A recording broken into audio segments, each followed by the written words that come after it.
Pope Francis has defended his public silence over the plight of Rohingya Muslim refugees during his visit to Myanmar.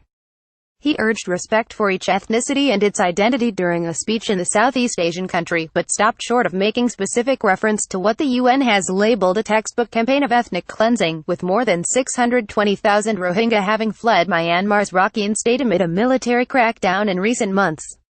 The pontiff waited until he was in Bangladesh on Friday before even mentioning the persecuted Muslims by name. However, he told reporters aboard the papal plane on Saturday that he was confident his message had been heard during private meetings with Myanmar's leader Aung San Suu Kyi and military chief Min Aung Hlaing.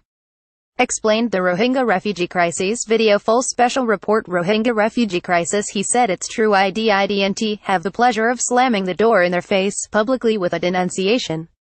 But I had the satisfaction of dialogue, and letting the other side dialogue, and in this way the message arrived.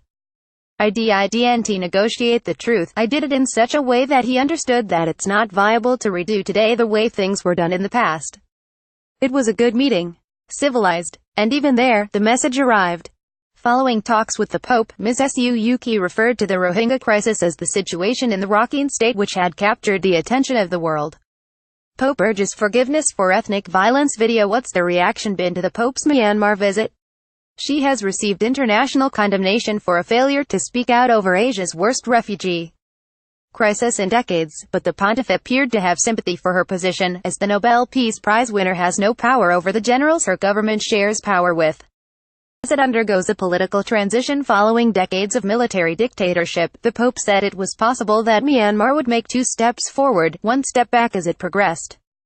The possibilities have to be viewed through this optic, he added, of the country, formerly known as Burma.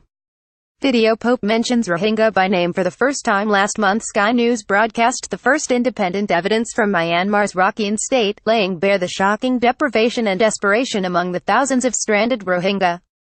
Some of those who managed to make it to Bangladesh were able to meet the Pope in Dhaka during his Friday visit, during which he shed a tear as he heard their stories and pronounced their name publicly for the first time.